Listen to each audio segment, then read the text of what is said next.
ये आकाशवाणी है। कोविड-19 विशेष कार्यक्रम के अंतर्गत प्रस्तुत है कोरोना वायरस संक्रमण की वर्तमान स्थिति पर चर्चा, जिसे प्रस्तुत कर रहे हैं आकाशवाणी संवाददाता नवीन सक्सेना। इस कार्यक्रम में आमंत्रित स्वास्थ्य विशेषज्ञ हैं दिल्ली मैक्स अस्पताल के डॉक्टर बलबीर सिंह। नमस्कार। कोरोना जागरूकता श्रृंखला के आज के इस कार्यक्रम में आप सबका बहुत बहुत स्वागत है। देश दुनिया में कोरोना की क्या स्थिति है, उस पर तो हम चर्चा करते ही हैं। साथ ही हम चर्चा करते हैं कि आप अपने आप को कोरोना से कैसे बचा के रख सकते हैं। लगातार इस कार्यक्रम को हम करते आ रहे हैं आपकी जागरूकता के लिए। तमाम तरह के प्रश्न जो हैं हम इसमें डिस्कस करते हैं अपने स्वास्थ्य विशेषज्ञ से। आज हमारे साथ डॉक्टर बलबीर हैं। डॉक्टर बलबीर, स्वागत है आपका। नमस्कार जी। डॉक्टर बलबीर, राजधानी में अब स्कूलों में एक खुलने की कवायद अब शुरू होने वाली है। कहा जा रहा है कि आंशिक रूप से अब स्कूल खुल जाएंगे, कि ऐसा निर्णय लिया गया है। कोरोना का जो संक्रमण है वो भी अब धीरे धीरे घट रहा है। जहां तक अभी पिछले कुछ हफ्तों तक तीसरी वेव की बात चल रही थी, उसकी सुगबुगाहट भी कुछ कम सी होती नजर आ रही है। ऐसे में अब हम क्या समझें कि कोरोना के जो केसेस हैं, कोरोना के जो मामले हैं, वो पूरी तरह से खत्म हो चुके हैं, या अभी कुछ और वक्त तक हमें अभी कोरोना एप्रोप्रिएट बिहेवियर का जो है वो अपनाने की जरूरत पड़ सकती है। और इसके अलावा एक प्रश्न साथ साथ हम और भी जोड़ना चाहते हैं अपने कार्यक्रम की शुरुआत में ही, कि पोस्ट कोविड के जो लक्षण हैं उनमें क्या अब बढ़ोतरी या कुछ कमी नजर आएगी? डॉक्टर बलबीर, तो पहली क्या कोरोना खत्म हो गया, ये मैं नहीं मानता कि कोरोना खत्म हो गया। अभी भी है, अभी भी हमारे पास काफी पॉपुलेशन है जो अनवैक्सीनेटेड है, जिनको कोरोना नहीं। तो अभी भी वनरेबल, इसको हम वनरेबल पॉपुलेशन कहते हैं, जो वैक्सीनेट नहीं हुई या जिसको कोरोना नहीं हुआ जी, ऐसी वनरेबल पॉपुलेशन काफी है। तो हम ये नहीं मान सकते कि कोरोना खत्म हो गया, और हम ये भी नहीं मान सकते कि थर्ड वेव नहीं आई। तो ये दोनों चीजें गलत हैं। अगर हम मान के अब कोरोना नहीं आएगा और हम एप्रोप्रिएट भी नहीं करते हैं, तो हमारी बहुत बड़ी भूल होगी और एक और मुसीबत का कारण होगा। जी डॉक्टर, जैसा कि आज ही कहा जा रहा है कि अब भारत के पास अब 5 टीके उपलब्ध है। कोविशील्ड है, कोवैक्सीन, स्पुतनिक वी, और अब जॉनसन एंड जॉनसन का जो टीका है उसको भी मंजूरी मिल गई है आपातकाल में। तो आप हमें ये समझाने का कोशिश कर पाएंगे कि जॉनसन एंड जॉनसन का जो टीका है वो बाकी के अन्य टीकों से किस तरह से अलग है? तो जॉनसन एंड जॉनसन का टीका, एक तो इसमें ये है कि इसमें शॉट से जी, तो इसमें ये है कि दूसरे शॉट की जरूरत नहीं है, तो उससे काफी पॉपुलेशन एकदम वैक्सीन हुई है। इसका एक नुकसान है कि इसका जो अमेरिकन स्टडी हुई है, जो इनिशियल में स्टडी, उसमें एफिकेसी अराउंड 60 to 70% के बीच में पाई गई, जबकि वैक्सीन से ज्यादा एफिकेशियस मानी गई थी। लेकिन ये कहना बहुत मुश्किल है कि वैक्सीन की एफिकेसी दूसरे से कैसे बेटर है, कि ये दोनं कंपेयर नहीं डिफरेंट पॉपुलेशन कंपेयर की, तो ये कहना मुश्किल बेटर है। बट ये फैक्ट हमें पता है कि हमारी इंडियन वैक्सीन के रिजल्ट बहुत अच्छे हैं, तो हमें पक्ष से कहना चाहिए तो क्या जरूरत है। उसका मेजर रीजन ये है कि एक कंपनी के लिए इतना ज्यादा बनाना वैक्सीन लगभग बहुत मुश्किल है। हमारी पॉपुलेशन बहुत ज्यादा है और सबके लिए वैक्सीन बनाना एक फैक्ट्री से इतना आसान नहीं है। तो हमें मल्टीपल प्लेयर्स चाहिए ताकि हमारी पूरी पॉपुलेशन को वैक्सीनेट हो जाए। जी डॉक्टर बलबीर, आज ही खबर है कि सर्वे हुआ है जिसमें दिल्ली के 63% जो मरीज हैं उनमें कोरोना के संक्रमण नहीं दिखे हैं। अब हम क्या ये मान के चलें कि दिल्ली जैसे जो और दूसरे बड़े शहर हैं उनमें जिस हर्ड इम्यूनिटी की at the time of corona हम बात कर रहे थे, वो हर्ड इम्यूनिटी आ चुकी है या अभी कुछ और वक्त लगेगा? मैं नहीं मानता कि हर्ड इम्यूनिटी आ चुकी है। अगर हर्ड इम्यूनिटी का हम 80% मानते हैं कि 80% को अगर कोरोना हो जाए या वैक्सीनेट हो जाए तो हर्ड इम्यूनिटी मानी जाएगी। लेकिन अभी 80% के नंबर पे नहीं पहुंचे हम। हर्ड इम्यूनिटी के लिए हमें बहुत ज्यादा वैक्सीनेशन ड्राइव करनी पड़ेगी। हमें कोशिश ये नहीं करना कि हर्ड इम्यूनिटी कोविड करा के हर्ड इम्यूनिटी होगी, हम थर्ड वेव भी एक ले लें और फिर हर्ड इम्यूनिटी करें, वो नहीं चाहिए। तो वैक्सीन पे ही मेजर हर्ड इम्यूनिटी का जोर रह चाहिए हमें। जी, और अब जब स्कूलों के खुलने की कवायद अब कल से शुरू हो रखी है, तो ऐसे में और कुछ खास सावधानियां बरतनी पड़ेंगी? तो अब माँ बाप बहुत डरे हुए हैं कि बच्चों को स्कूल जाएंगे तो वो क्या वहां से कोरोना ले लेंगे और उनको ज्यादा बीमारी हो जाएगी ना। मैं जो मैंने देखा है अभी तक, बच्चों को जनरली माइल्ड इलनेस हुई है। बहुत कम बच्चे हैं जिनको आईसीयू की जरूरत पड़ी है। मैंने नहीं सुना कोई आईसीयू बच्चों की जहां बच्चे एडमिट हुए हैं कोरोना के लिए, बहुत कम। तो उनको तो प्रॉब्लम कम होने का चांस है, लेकिन वो स्प्रेडर्स बन जाएंगे। उनको होगा, उनका इन्फेक्शन माइल्ड होगा, वो स्प्रेड कर सकते हैं। तो बच्चों को भी पूरी प्रिकॉशंस बताए होंगे, स्कूल टीचर्स को पूरी प्रिकॉशंस देनी पड़ेंगी, उनको समझाना पड़ेगा कि आपका कितना इम्पोर्टेंस है कि आप इस बीमारी से बच के रहो। डॉक्टर, स्कूल में तो बच्चों को समझाया जा सकता है, प्रिकॉशंस ली जा सकती है, लेकिन घर से स्कूल तक का और स्कूल से घर तक का जो डिस्टेंस है, जो वक्त है, उसमें बच्चे कहाँ इन्फेक्टेड होते हैं, कैसे इन्फेक्टेड होते हैं, एक तो पता नहीं चल पाएगा। ऐसे में संक्रमण फैलने का खतरा है क्या? देखिए, मैं ये मानता हूं कि बच्चों से स्प्रेड हो सकता है। तो अगर पेरेंट्स और टीचर्स स्कूल के बहुत केयरफुल होंगे तो हम इसको प्रिवेंट कर सकते हैं। ये भी मैं मानता हूं कि बच्चे घर पे रहे इतनी देर, शुरू से लेके ऑलमोस्ट 1.5 साल, तो ऐसा नहीं था कि वो बाहर नहीं जा रहे थे खेलने के लिए। मैंने देखा बच्चे जा रहे थे, तो उनको इन्फेक्शन हुआ है, काफियों को हुआ है। और अभी बच्चों का मेजर रीजन ये कंसर्न है कि उनको वैक्सीनेशन नहीं मिला है। तो 18 साल से नीचे हैं बच्चे, तो उनको वैक्सीनेशन नहीं मिला है, तो वो खतरा है कि उनको होगा, माइल्ड होगा, तो वो स्प्रेड कर सकते हैं। तो इसका बहुत ज्यादा ध्यान रखना पड़ेगा। बच्चे सीख चुके हैं, मैं मानता हूं बच्चे इवन 4-4 साल के, 5-5 साल के बच्चे भी मास्क पहन के घूमते हैं, तो बच्चे ज्यादा अच्छी तरह समझ चुके हैं अडल्ट से भी, लेकिन उनको फिर भी ध्यान देना पड़ेगा बहुत। जी डॉक्टर, दिल्ली जैसे कुछ अन्य शहरों में मौसम में एक बड़ा बदलाव आया है। ऐसे में जो एक आम बीमारियां हैं, जिसे हम सर्दी जुकाम कहते हैं, या मौसम परिवर्तन के कारण जो दूसरी बीमारियां होती हैं, उनके लक्षण अब सामने आने लगे और आने शुरू भी हो चुके हैं। ऐसे में अब वो व्यक्ति जिसे इन्फ्लुएंजा या दूसरी तरह के जो मौसमी बुखार के लक्षण हैं, उनसे डिफ्रेंशिएट करना है, तो वो कैसे करेगा अपने आप को? बहुत मुश्किल है डिस्टिंग्विश करना। सिम्टम्स लगभग सिमिलर होते हैं कि सिर्फ 1-2 चीजें हैं, जैसे इन्फ्लुएंजा वगैरह में नाक बहता है, इसमें कोरोना में नाक नहीं बहता, खांसी ज्यादा होती है, लेकिन कोविड टेस्ट ही पता लगेगा। और दूसरी चीज, एक बहुत इंटरेस्टिंग फैक्ट है कि ये दूसरी वायरल इलनेसेस इस दौरान लास्ट ईयर हमने देखा, जबकि वेव चल रही थी, और इस साल भी देखा कि दूसरी वायरल इलनेसेस बहुत कम हो रही है, क्योंकि हम प्रिकॉशंस ले रहे हैं कोरोना से बचने के लिए, तो दूसरी इलनेसेस से भी बच रहे हैं क्योंकि मास्क पहना हुआ। जी। तो मुझे ज्यादा डर है डेंगू से, क्योंकि वो बाइट से होता है, तो उसका डर है, क्योंकि इस मौसम पे लास्ट 3 साल पहले दिल्ली में एक वेव आई थी डेंगू की, इसी मौसम के आसपास, तो उससे भी बच के रहना। जी डॉक्टर, आप एक कार्डियोलॉजिस्ट हैं, हृदय रोग विशेषज्ञ हैं। अब पोस्ट कोविड के लक्षणों में ज्यादातर देखा गया है कि लोगों में दिल की बीमारियां बढ़ रही हैं। ऐसे में क्या खास सावधानियां उनको बरतनी चाहिए और किस तरह से उन्हें पता लगेगा कि हम दिल के रोग से संक्रमित हो चुके हैं या वो बीमारी हमें हो चुकी है? तो हमारे पास 2 तरह के मरीज हैं। एक तो जिनको पहले से हार्ट प्रॉब्लम थी, अब कोविड हुआ। जी। दूसरे तरह के जिनको कोई हार्ट की प्रॉब्लम नहीं थी, अब कोविड हुआ, अब हार्ट की कोई इलनेस आ गई। तो दोनों में हमें बहुत ध्यान देना है। तो क्या क्या बीमारी आ सकती है? कोविड इलनेस में हमने देखा कि क्लॉटिंग या धब्बे बनने नसों में प्रॉब्लम था, क्लॉट्स काफी बने, तो हमने खून पतला करने की दवाइयां दी मरीजों को, और इससे काफी बचे। तो इन क्लॉट बढ़ने से ही हार्ट अटैक होते हैं। तो अगर कोई पहले से ही हार्ट का मरीज है, उसको अपनी ब्लड थिनिंग दवाइयां खाते हैं, एस्पिरिन या कोई और दवाइयां जो ब्लड थिनिंग की खाते हैं, वो बिल्कुल बंद नहीं करनी, चाहे कोविड हो चाहे ना हो, चाहे वैक्सीन लें चाहे ना लें, लेकिन वो दवाइयां बिल्कुल बंद नहीं करनी। दूसरी चीज, हमने देखा कि कोविड इलनेस में जिनको मॉडरेट और टू सीवियर इलनेस था, हम लोगों ने इनको एंटीकोगुलेंट्स यानी कि खून पतला करने की दवाइयां दी इंजेक्शन के द्वारा, और उसका रिस्पांस अच्छा रहा। अच्छा इसलिए रहा कि उनमें डेथ कम हुई, उनमें क्लॉट्स बनने की फॉर्मेशन कम हुई। तो ये क्लॉट्स लंग में जा सकते हैं और हार्ट में जा सकते हैं, जो हार्ट अटैक कर सकते हैं, और लंग्स में पल्मोनरी एम्बोलिज्म कर सकते हैं, जिससे दोनों से डेथ हो सकती है। तो दोनों ये बीमारियां क्लॉट से रिलेटेड है। एक बीमारी जो और उभर के आई इस पेशेंट्स में कि हार्ट की पंपिंग वीक हो जाती है कईयों में, एक रेयर है बट हुए हैं कुछ केसेस, और काफी कुछ लोग सीरियस भी हो गए इस बीमारी से। बट अच्छी बात यह है कि ट्रीटमेंट से काफी अच्छा रिस्पांस है और पेशेंट्स ठीक हो जाते हैं।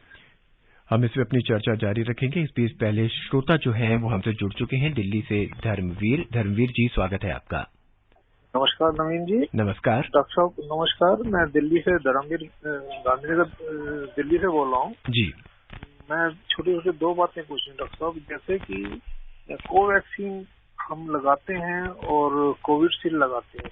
कोवैक्सीन में 4 हफ्ते का समय है और आप बताते हैं 15 दिन बाद इसके हमारे जो एंटीबायोटिक बनते हैं।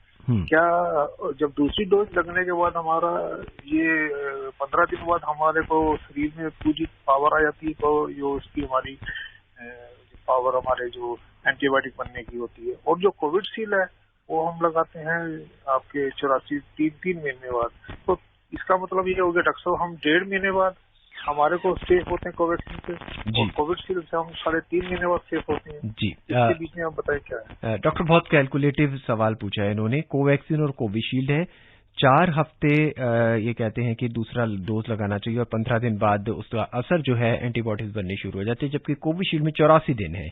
तो ये जानना चाहते हैं कि क्या कोवैक्सीन से हम 15 दिन में ही प्रतिरक्षा जो होती है उत्पन्न हो जाती है और कोविशील्ड से 84 दिन में जाकर होगी? नहीं, ये गलत है। एक्चुअली ये एक डेटा आया था लैंसेट में, जिसमें उन्होंने कहा कि कोविशील्ड की अगर हम सेकेंड डोज थोड़ा डिले कर दें तो एंटीबॉडी रिस्पांस बेटर होता है। अगर हम कम समय में लगाते हैं उससे बेटर रिस्पांस मिलता है अगर हम डिले कर दें। लेकिन उसका भी रिस्पांस 15 दिन में एंटीबॉडीज दोनों की बननी शुरू हो जाती है, कोवैक्सीन की भी और कोविशील्ड की। But single dose partial protection देते हैं, पूरा प्रोटेक्शन नहीं देते हैं, तो इसलिए सेकेंड डोज लगानी जरूरी है जी। हमारे अगले श्रोता हैं यामीन। आइए सुनते हैं उनका क्या सवाल है। यामीन जी, स्वागत है आपका। गाजियाबाद से हैं यामीन जी। सर नमस्कार। नमस्कार यामीन भाई वीडियो वाला चिरोली से बोल रहा हूँ जी। कहिए क्या जानना चाहते हैं। डॉक्टर साहब को भी नमस्कार। सर मैं ये जानना चाह रहा था, जैसे कि अभी 2-3 दिन पहले तो 28,000 पेशेंट थे, अब हो गए 44,000 के आसपास। क्या ये तीसरी लहर ही मानते जाएंगे? इस पर ये जानना चाह रहा था जी। और इसे बच्चों की देखभाल कैसे की जाए? जी डॉक्टर, जिस तरह से अब केसेस में कुछ मामूली सी बढ़ोतरी नजर आ रही है, इनका सवाल यह है कि अब जब 44,000 के आसपास केसेस हो चुके हैं तो क्या ये मान के चलें कि तीसरी लहर की शुरुआत हो चुकी है? मैं नहीं मानता ऐसे हम कह सकते हैं कि तीसरी लहर की शुरुआत हो चुकी है। ये 44,000 नंबर इसमें ध्यान रखना पड़ेगा। केरला में ज्यादा नंबर हुए, उसका ये एक रीजन ये माना गया है कि काफी ज्यादा टेस्टिंग उन्होंने बढ़ा दी थी और उससे कुछ पॉजिटिविटी रेट भी बढ़ गया। तो इसको मानना कि 30,000 से 40,000 हो गया तो वेव थर्ड वेव स्टार्ट होगी, ये नहीं मानता हूँ। लेकिन मैं ये मान के चलता हूँ कि थर्ड वेव आएगी। मेरा अपना पर्सनल राय है, ओपिनियन है, ये मैं गलत भी हो सकता हूँ, कि ये थर्ड वेव मच माइल्डर होगी। जिसने हमारे फर्स्ट और सेकेंड वेव थी वैसे नहीं होगी, माइल्डर होगी। ये मैं बता रहा हूँ फ्रॉम हिस्टोरिकल डेटा, जो स्पेनिश फ्लू का था जिसमें थर्ड वेव बहुत माइल्ड थी। और दूसरा कि हम बहुत वैक्सीनेशन ड्राइव हमारे देश में बहुत तेजी से चल रही है। दुनिया में सबसे ज्यादा नंबर लोगों के जो वैक्सीनेट हुए हैं वो इंडिया में हुए हैं। तो ये मान के चल रहा हूँ कि वैक्सीनेशन ड्राइव और फास्टर होगी और हम लोग शायद बच जाएं। हमारे अगले श्रोता हैं ओम प्रकाश सिरसा हरियाणा से।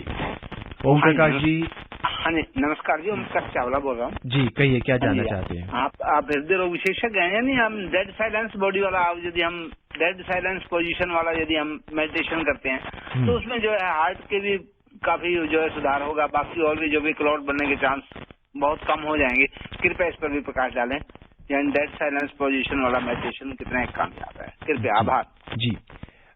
डॉक्टर ये मेडिटेशन की बात कर रहे हैं, डेड साइलेंट मेडिटेशन की बात कर रहे हैं, इससे कितना प्रभाव पड़ता है हृदय की बीमारियों में? तो मेडिटेशन एक बहुत अच्छा एक्सरसाइज है जिससे होता है तो अच्छी नींद आती है।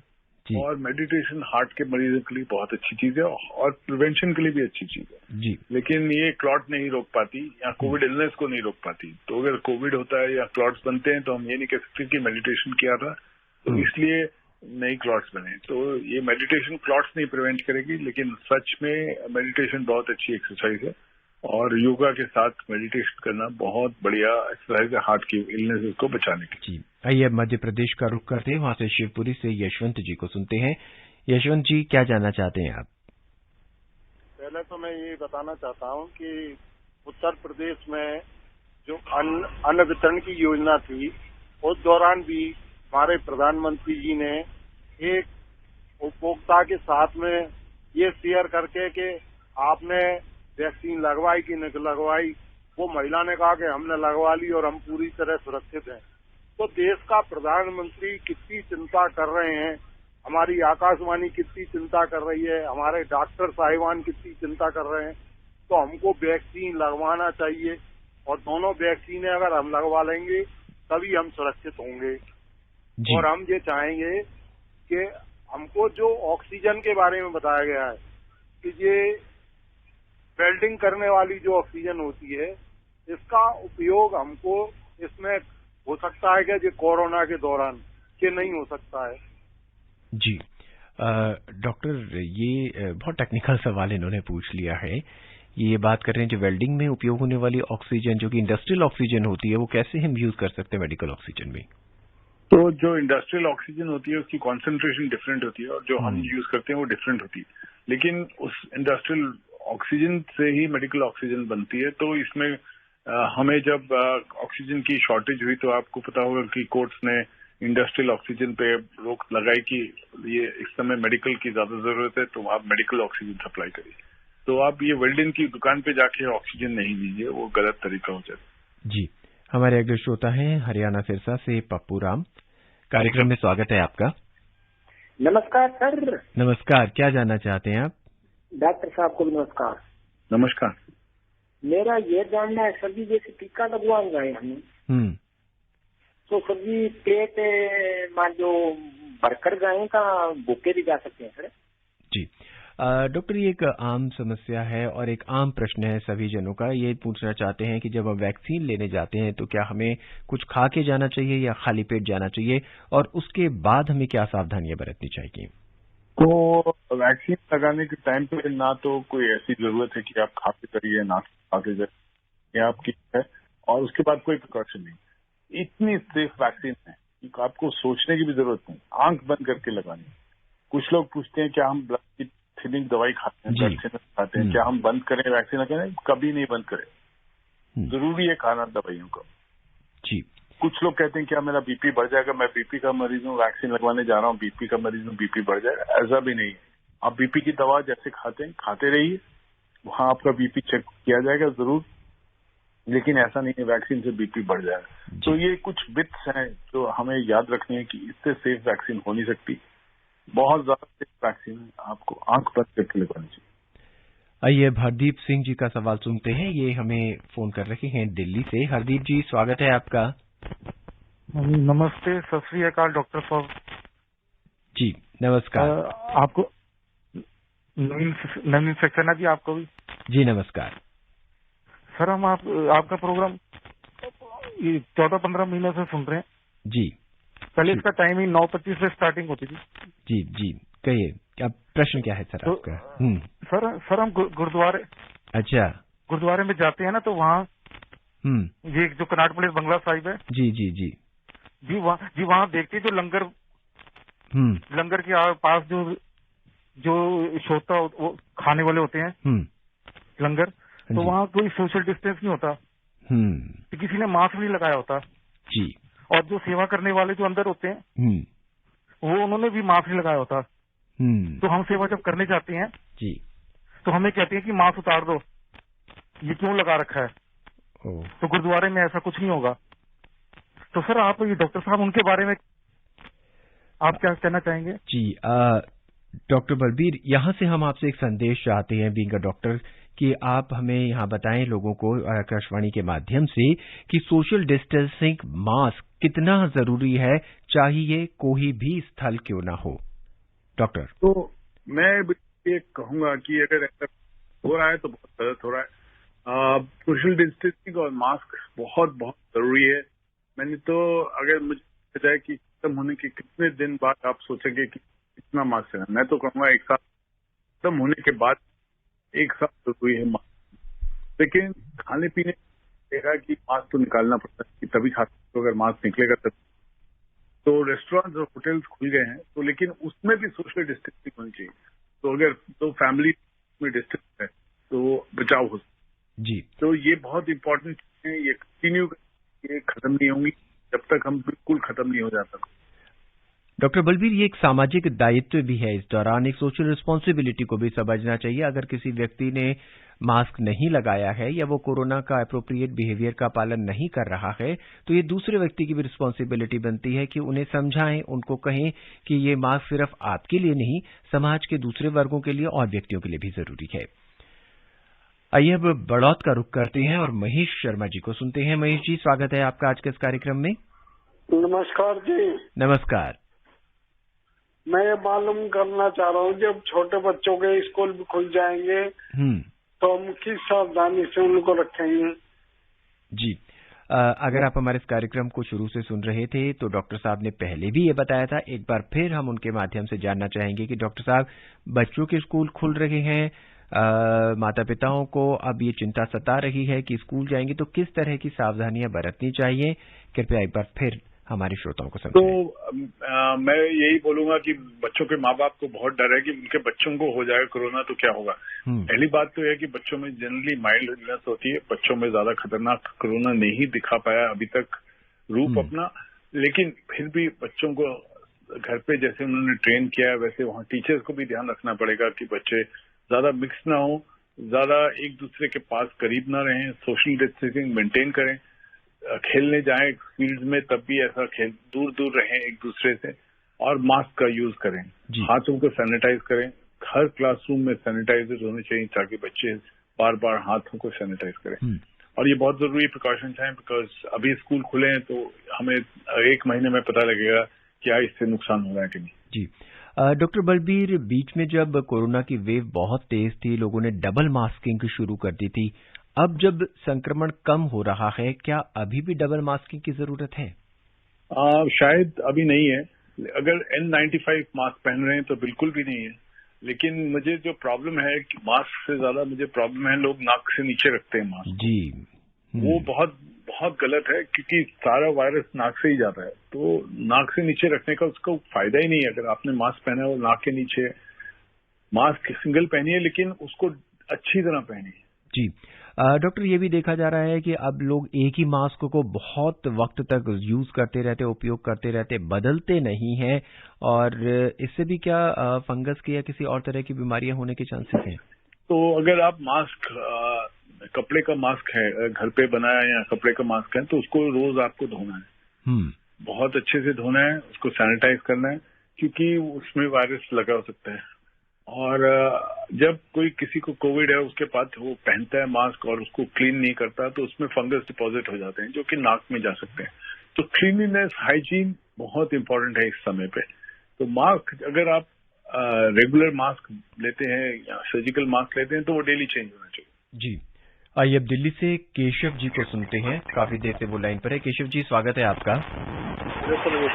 नमस्कार, क्या जानना चाहते हैं केशव जी? सर, मेरे दो सवाल है सर। पहले सवाल ये कि ना सर, मेरे चाचा गए थे वैक्सीन लगवाने के लिए, उनकी सर जैसे 45 साल से ऊपर सर एज है, तो वो तो सर पहले डायरेक्ट से जाकर उनका इंजेक्शन लग गया है, बट उन्हें सर कोई मैसेज भी नहीं आया था और ना उनको ना पर्ची मिली है। अच्छा। तो दूसरा सवाल ये है कि सर मेरी एज 24 है सर, मैं ऑनलाइन बुकिंग कर रहा हूँ वो भी नहीं हो रही है, और सर सेंटर पे गया था वहाँ पे भी सर वैक्सीन खत्म हो गई है सर। वो कह रहे हैं या तो ऑनलाइन बुकिंग होगी तभी आपको इंजेक्शन लगेगा। डॉक्टर साहब, केशव जी को वैक्सीन नहीं मिल रहा है, अब इन्हें क्या करना चाहिए? किस तरह से ये अपने आप को वैक्सीनेट करवा पाएंगे? एक तरीका मैं तो कहूंगा कि कोई भी वैक्सीन मिले उससे लगवाइए। कोविशील्ड मिल जाएगा वो लगवा लीजिए, स्पुतनिक मिल रहा है वो लगवा लीजिए। इसमें इतना बहुत ज्यादा फर्क नहीं है वैक्सीन में, हम सब देख चुके हैं, तीनों वैक्सीन अच्छी हैं। तो ये मत चाहिए कि मुझे कोवैक्सीन ही चाहिए।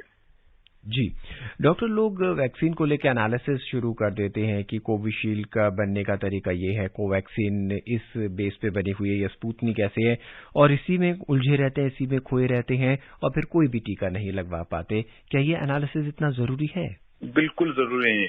तीनों वैक्सीन बहुत अच्छी हैं, आपको जो अपॉर्चुनिटी मिले वो लगवा दो। जी, डॉक्टर, अब हमारे अगले श्रोता हैं इंद्रभान सिंह, ये हमें फोन कर रही हैं छत्तीसगढ़ से, नियमित श्रोता हैं हमारे। आइए सुनते हैं क्या जानना चाहते हैं। इंद्रभान सिंह जी, स्वागत है आपका। किरमेरी कुरासियापाली जिला कोरिया छत्तीसगढ़ से मैं इंद्रभान सिंह बोल रहा हूँ सर। जी, कहिए सर।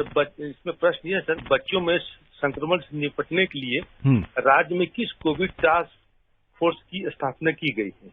जी, डॉक्टर ये जानना चाहते हैं, कोविड टास्क के बारे में जानना चाहते हैं। क्या इसको हम प्रश्न को थोड़ा सा इस तरह से ले लेते हैं कि क्या हॉस्पिटल में क्या कुछ सोशल रिस्पॉन्सिबिलिटी के तहत कुछ ऐसी कोविड टास्क बनाई गई हैं ताकि बच्चों को इस बीमारी से बचाया जा सके? तो हॉस्पिटल में बच्चों का आना अलाउड नहीं है इस समय। हमारे हॉस्पिटल में बिल्कुल बच्चे अलाउड नहीं है जी, अनलेस वो बच्चे ही पेशेंट हो। बच्चों को बीमारी हो तो उनको एडमिट करना है हॉस्पिटल में, तो वही एडमिट होते हैं जी। तो बच्चों को अलाउड ही नहीं है हॉस्पिटल में। तो इससे इम्पोर्टेंट टास्क फोर्स क्या हो सकती है कि बच्चे विजिटर की तरह नहीं आ सकते जी। डॉक्टर, अगर किसी बच्चे को कोरोना हो जाता है तो क्या उसको भी उन्हीं कोरोना पीड़ित व्यक्तियों के साथ रखा जाता है या बच्चों का वार्ड अलग होता है? बच्चों का वार्ड अलग होता है, लेकिन अच्छी खबर यह है कि बच्चे मैंने एडमिट होते ही नहीं देखे कोरोना के साथ। तो ये एक अच्छी बात है। और जिस तरह से स्कूल अभी खुलते जा रहे हैं उसके अनुसार अगर बच्चों से कोविड इतने सीरियसली पीड़ित नहीं होते तो हम उस दिशा में आगे बढ़ सकते हैं। बहरहाल छत्तीसगढ़ का रुख करते हैं और रामचंद्र जी को सुनते हैं। रामचंद्र जी, स्वागत है आपका, क्या जानना चाहेंगे? हाँ सर, वंदे मातरम। वंदे मातरम जी, कहिए। हाँ सर, मैं रामचंद्र माटीजा काफी बोल रहा हूँ, धमतरी छत्तीसगढ़ से जी। मेरा प्रश्न ये है सर, जो अपना रैंडम सिविर जो सुई इंजेक्शन लगाया जाता है उसको कब कब लगाना चाहिए, या पहले भी लगाया जाए तो अच्छा है क्या सर? थोड़ा जानकारी चाहूंगा। डॉक्टर साहब ये जानना चाहते हैं कि जो कोविड का टीका है वो कैसे लगाया जाना चाहिए, रैंडम तरीके से लगाना चाहिए या जिस हिसाब से बताया गया उस हिसाब से लगाना चाहिए? टीका तो जनरली नर्सेज लगाती हैं। टीका एक बिल्कुल सॉफ्ट है, आपको पता भी नहीं चलता टीका लग जाता है। तो इसमें कोई सोचने की बात ही नहीं है कि टीका कैसे लगेगा। टीका एक बहुत आसान सरल तरीका है। अब डॉक्टर साहब दूसरा ये जानना चाहते हैं, कई बार लोग ये भी जानना चाहते हैं कि मुझे एक बाह में टीका लगाया गया है, क्या दूसरा टीका भी मुझे उसी बाह में लगाना है या मैं दूसरी बाह में लगा सकता हूँ? कुछ भी कहीं भी लगा सकते हैं। मेरे को लगता है लोग बहुत ज्यादा सोच रहे हैं वैक्सीनेशन के बारे में, इतना सोचने की जरूरत नहीं है जी, क्योंकि लोग अभी भी डॉक्टर डर रहे हैं। जिस तरह हम लगातार अपने कार्यक्रम में बात करते हैं कि हृदय रोगी हैं, मधुमेह के रोगी हैं, अगर आप किसी तरह की बीमारी से भी पीड़ित हैं तब भी आपको चिंता करने की जरूरत नहीं है अनटिल अनलेस कोई बहुत सीरियस एलर्जी आपको न हो। डॉक्टर, तो जिनको हार्ट के पेशेंट हैं, जिनको डायबिटीज है, उनको शायद वैक्सीन लगवाना सबसे ज्यादा जरूरी है। उनको तो बिल्कुल मिस नहीं करना चाहिए। और मैंने कोई रिएक्शन नहीं देखा अभी तक। हमारे हॉस्पिटल में लाखों लोगों को वैक्सीन लग चुकी है, कोई रिएक्शन नहीं देगा। तो ये भी डर खत्म कर दीजिए कि वैक्सीन से रिएक्शन होता है जी। डॉक्टर, एक आपके माध्यम से हम ये भी जानना चाहेंगे और लोगों को ये भी बताना चाहेंगे कि जो लोग हृदय रोग से संबंधित है, हृदय रोग से पीड़ित है या मधुमेह से पीड़ित है, वो अपनी दवाइयां ना छोड़े कम से कम।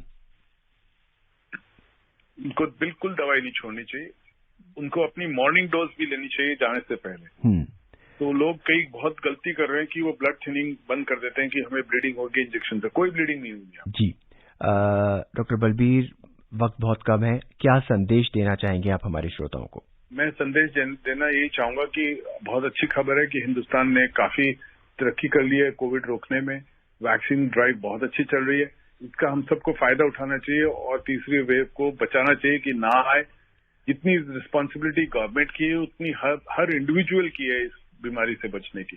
तो अगर हम आप सब मिलके बचाव करेंगे तो हम बच जाएंगे तीसरी वेव जी। डॉक्टर बलबीर, हमसे जुड़ने के लिए और अपनी विशेष राय देने के लिए, तमाम सवालों का जवाब देने के लिए आपका बहुत बहुत शुक्रिया।